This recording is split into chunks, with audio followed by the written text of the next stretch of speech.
Yeah, and we're live.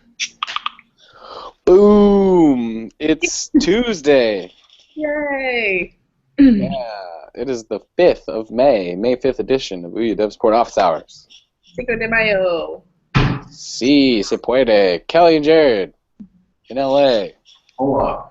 Tim Grauman on top of Mount Rainier. Close, yeah. And then me. How are you guys? Doing well this cloudy early summer day. Yeah, blue, cloudy.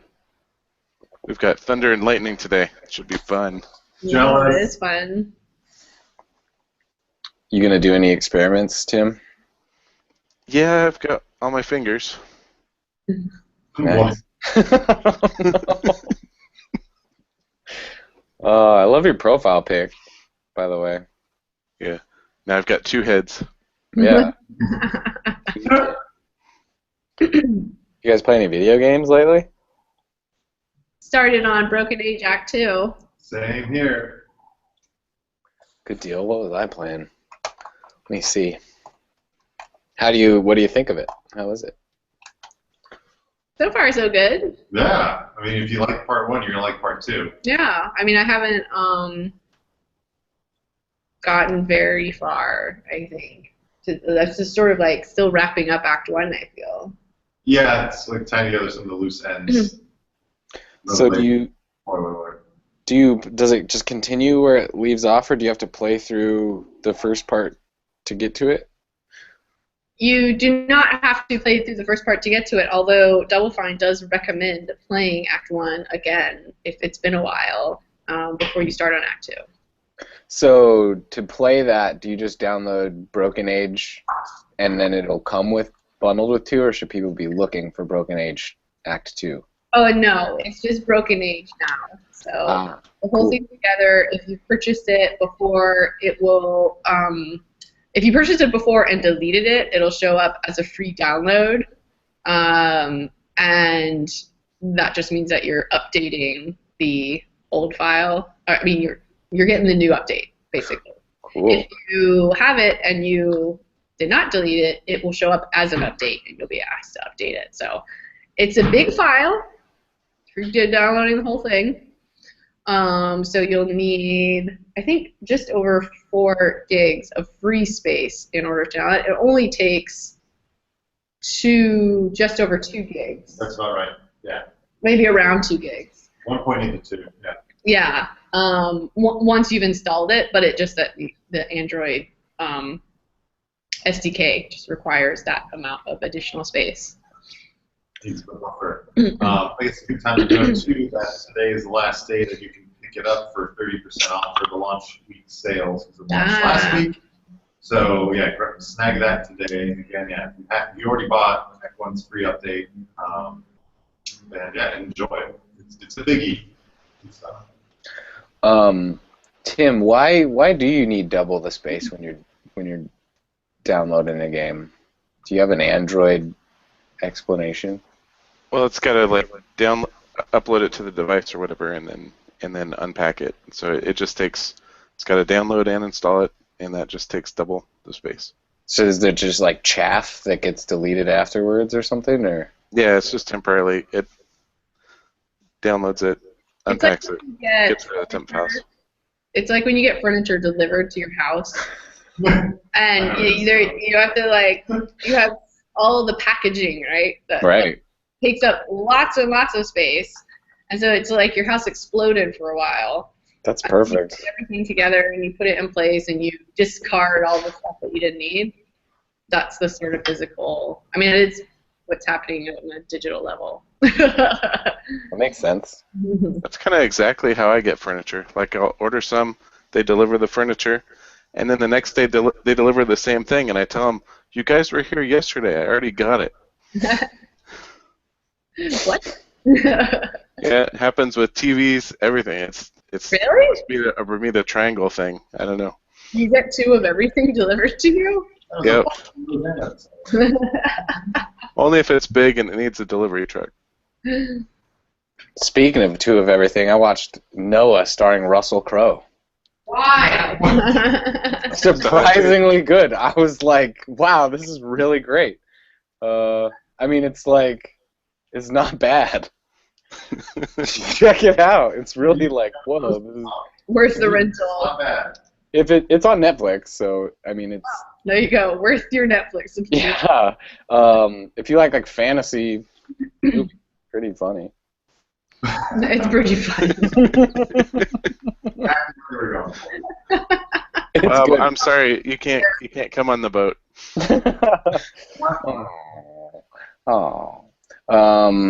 So maybe now is as good a time as any to determine just the facts The facts.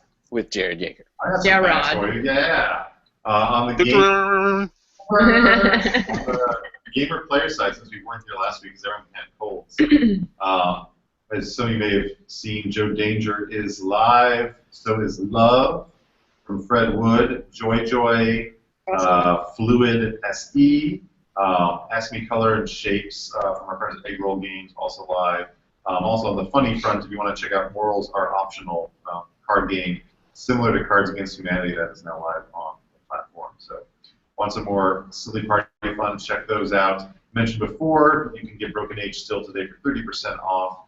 Other sales ending by end of day or early tomorrow morning include Mousecraft and Crunchy Koalas for 50% off, and Vector from Mecha Games for 50% off, along with Super Pixelo, also 50% off. 99 Waves to Die, 50% off, and as a little reminder, Whispering Willows has had its price reduced to $9.99 permanently, so be sure to check all of those out.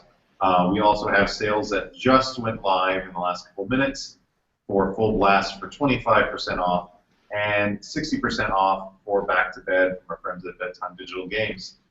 So be sure to check all of those out. Also, Playcast Pack 4 Fun is getting an update with a couple more games by May 12th. So that'll just be a server-side update. So you can just jump in your subscriptions as of those dates and check out a couple more games. I believe one of the games is Grid 2. I actually don't have the info on the second game in front of me at the moment.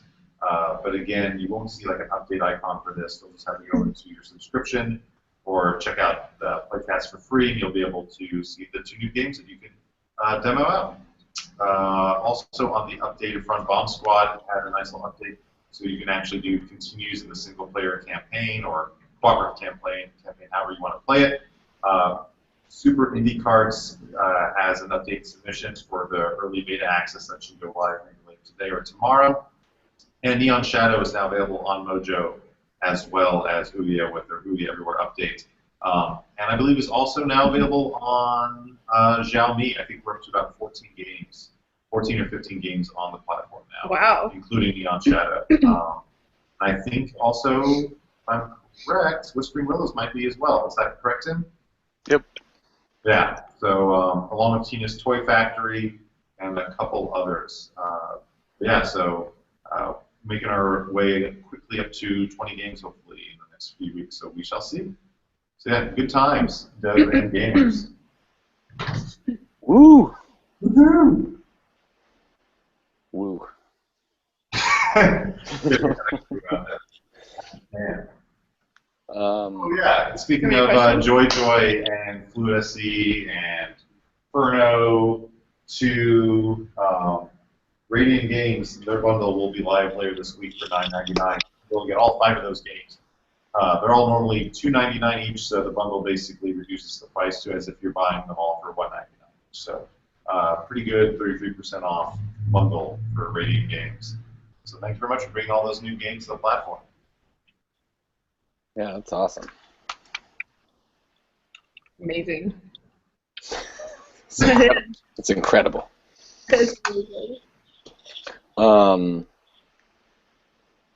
Kelly, can you talk about where you were, or is it a secret? I don't know. Not super secret. I was in Birmingham, Alabama. That part I can say. It was a very small city. Was it? There was no Uber. Cool. That sounds all. Yeah. There was really no taxis of any kind. Whoa. This is a segment we like to call "Where in the World is Kelly Santiago?" Yeah. Oh, I forgot to intro that segment. We don't have Rockapella to do the cool intro for us. What about this guy? Mr. Grok. Is it time Think it is? I think so. to grok with Grauman? Okay. Yeah, I was going to show some localization stuff. First, Jared was mentioning the games. I think I'll show you the storefront stuff. So, hang on. I'm back. All right. Share my screen. Somewhere. I can just look at this all day. Okay. So, like, okay, when it comes to doing Xiaomi stuff, like, I go to this documentation all the time, like, repeatedly to get, like, the latest ODK for Xiaomi, the libraries, and a lot of times the icon. So always go to the documentation because there's lots of good stuff here. Some recent things that changed are you want to localize your name now. So I put that in probably the localization section, but you want to make sure that your app game has been localized. And maybe I'll show you what that looks like. Okay. Oh, I've been playing Bosun X. Gotta throw that out there.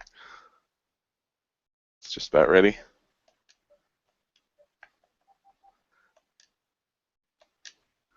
Okay, so here we go. So here's the Xiaomi box. Looks good, right? And if you want to see the OUYA section, so you go to the second one over, and then down on the first tab, and we scroll over, and then here's the OUYA section. And you can see all the stuff we've been working on, right? So right now you can see it looks like 12 games here, but there's actually more that are going to be here anytime. So we check once per day, and the latest one is Whispering Willow, so you can see that here. Check that out for all the goodness. Nice. Mm-hmm. Yeah. That one's legit. Okay, so I was going to talk about localization. So the first thing was you'll notice all these game names have that banner at the bottom. And they've localized their game names. So that's now a new requirement. So we got to make sure that those names are localized.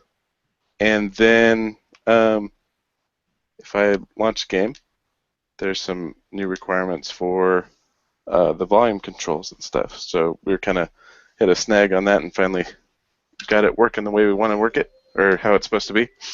And when you launch your game, there's a requirement that when you're using the Xiaomi remote volume controls, when you push up and down, you don't want to or when you get that event, you return false so that the system handles the event, and then you get the nice volume overlay.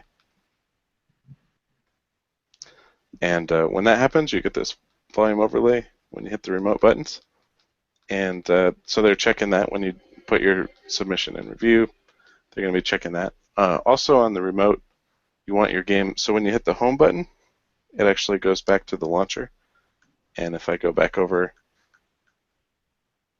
and run it again,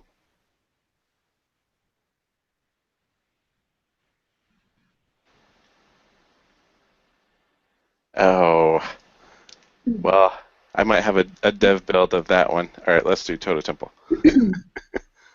Okay, so but when you hit the home button, it's supposed to, and then you go back in, it's supposed to resume playing. So that's a requirement. You don't want it to do what you just saw there. So I guess that's the bad example of when you launch the game and then you hit the home button, go to the launcher, and then you go back in, it's supposed to resume where it just was without starting over, so people don't lose their place in the game.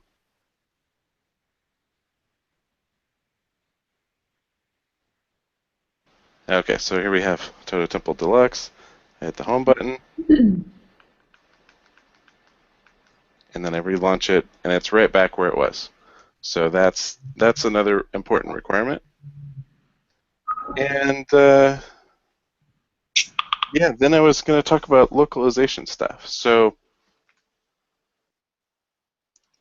I have Gimp open. So last week, or the week before that, I was doing that icon stuff, and when you do your Xiaomi icon, it has to have this bar at the bottom, and you have your character up top, and the rounded corners. We kind of went over that.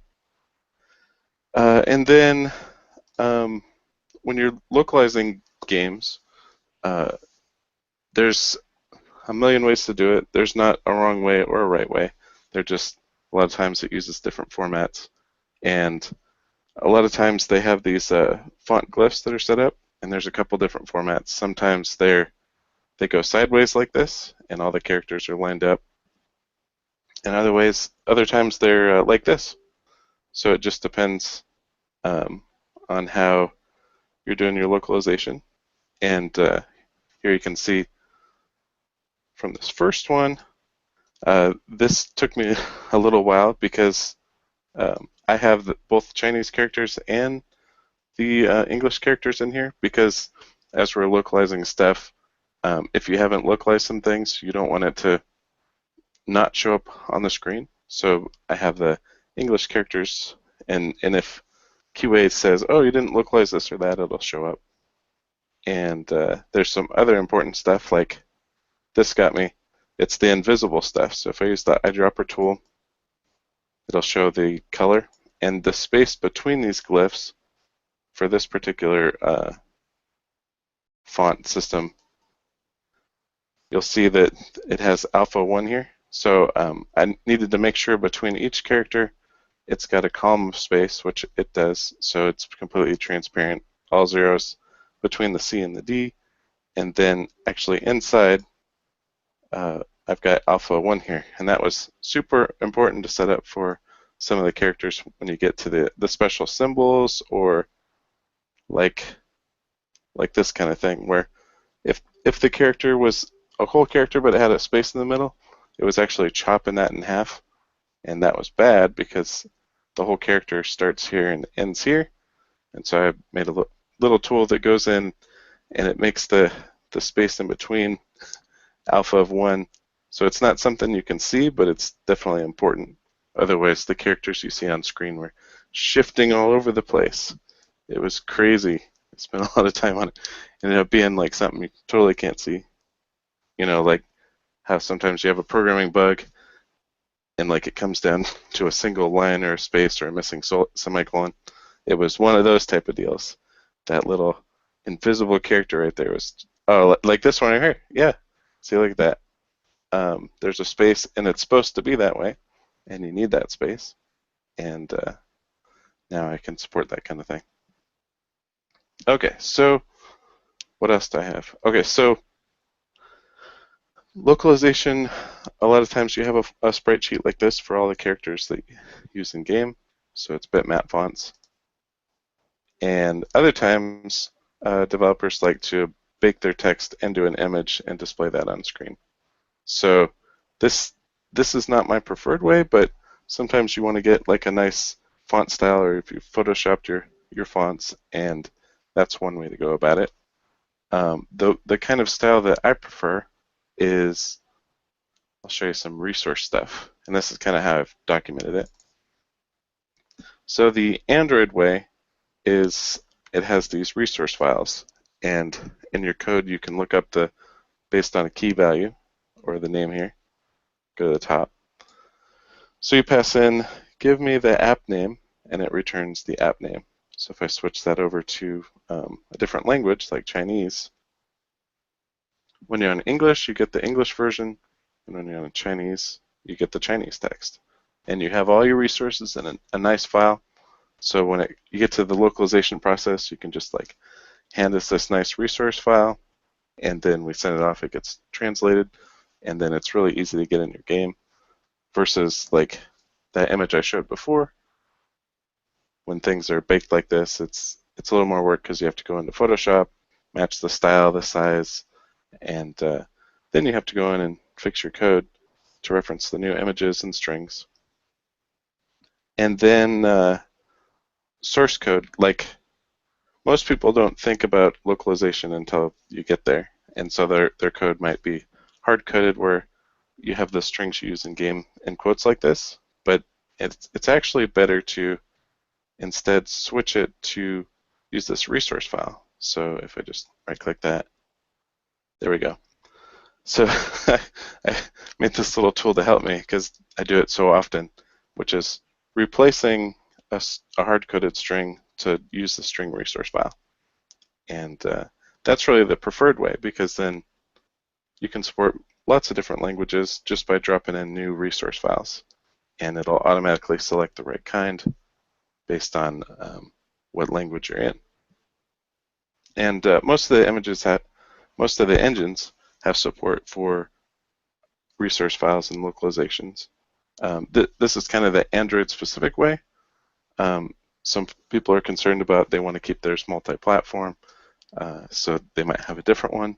As long as you've avoided the hard coding part where you're hard coding your strings and you're using the resource thing, that's really the best way to go, because then it'll just pop right in. Anyways, so that's a little bit about resources and strings and localization. So yeah, localize your strings and keep porting your games to Xiaomi. Cool. That was awesome. It's been incredible work you've been doing, Tom. Yeah, but basically I have tools for all the steps of the process. So if I need to make one of these kinds, we have some tools for it's hooked into this resource file. If I go back. So we have a tool that will read these resource files, and it will generate a sprite sheet based on just the characters that are used in this resource file. So that really narrows it down, because if you try to localize all the simplified Chinese characters, it would be like 25 pages long of like 2K textures, and you can't really do that. So we can reduce the size of it, and that's actually per font size as well. So with our tool, we can read the resource file, generate just the sprite sheet for the characters that are used, and it'll be all localized. And you'll know if the characters are there or not. Like this stuff. Oh, and then it also generates. So if I look for ABCD, ABC.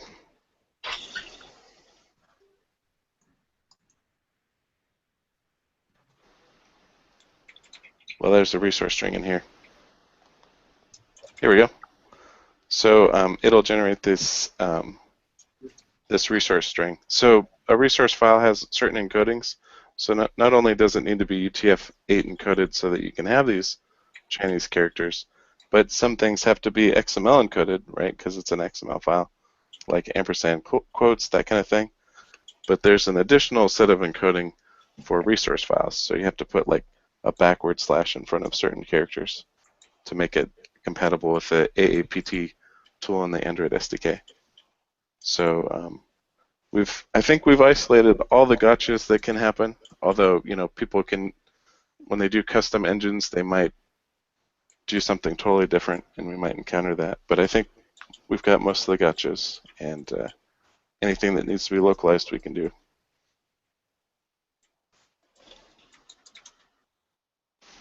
What a guy.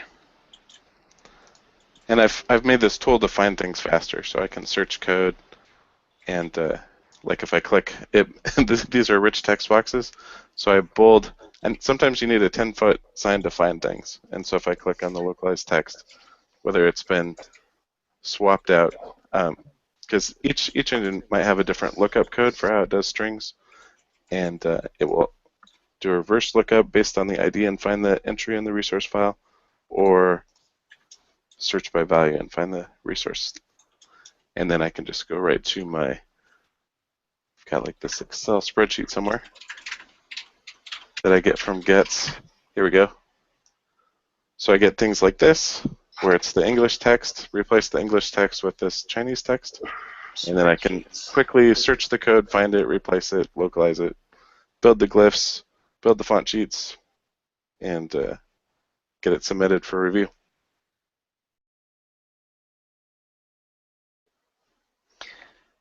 Yeah. Well, I know what I'm putting down for the best thing I ate this week for the food game. It's knowledge.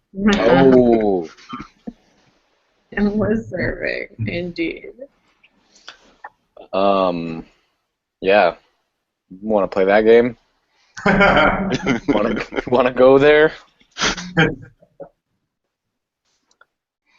No questions? We're I not don't getting see any any. questions in. I didn't see any from either, so. All right. You up, Jared? Oh, no. I have to think. Someone else go first. Parmesan encrusted. I had a really awesome gluten-free brownie last week. That was probably the best thing I ate. Brownie on the board. It was so good I had to. Yeah, I don't think I'm ready for this either. What did I do? I got a funny one. Oh, yeah? So I went to Trader Joe's, and they have an item there called Alaskan cod pieces. And it's little pieces of cod. So I got that, baked it with like some seasonings, and heated up some sugar snap peas, and then made some rice, and I ate it. And it was good. Yeah. Cod pieces. Yeah, you'll have to show us your cod piece next time. Right there. Right on the nose, Tim. Subtle, I like it. Subtle brand of humor. Jared or Kelly? Kelly or Jared? Well, Kelly went. Oh, brownies, yeah. I mean, unless I want to go with knowledge, but I had this really good, I can't remember where you had it now, but it was really good avocado toast. It was like a special, I don't know, it was like a sourdough bread with this avocado smashed on top with like bits of chicken and some other, maybe watercress and some other seasonings. That was pretty good. I'm going to go with seasonings because I can't remember what was on it. That was really good. Either that or they don't have them anymore, but Trader Joe's had these organic blueberries. Ate them straight, and they were, my God, the best blueberries I've ever had. Our daughter just destroyed them as well. They were fantastic. I would get that brand again. I should have taken a picture of whatever farm that was. Oh my God, probably the best. Okay, so Tim, this is a decent showing from everybody, but this could be your chance to take it home, depending on what you have this week. Okay. So I, too, watched that Noah show. That was Kurt Russell, right? So while I was watching that... No? Who was it? What was his name? Russell Crowe. Russell Crowe. That's right. Russell Crowe? Kurt Russell was the original Han Solo, but he got rejected. That's right. Right. All right. Anyway, so I watched that Noah show, and then there was this cornucopia thing. All of a sudden, this filet mignon showed up, had that, and then I finished it off with watching Man of Steel. Whoa, let's rewind it. Wait. Filet mignon showed up in between Noah and Noah's Ark. Well, like, is there? Yeah, I didn't make it. All of a sudden, this filet mignon just appeared, and I ate that. Two filet No. mignon? How did it actually show up? It was because I was watching that show, I think. What's funny about that movie is they explain why like all the cool animals aren't around anymore. You should really watch it. It's pretty great. They were too good to ride in the bottom of the boat or something. Spoiler alert! I'll pause in case people want to mute it.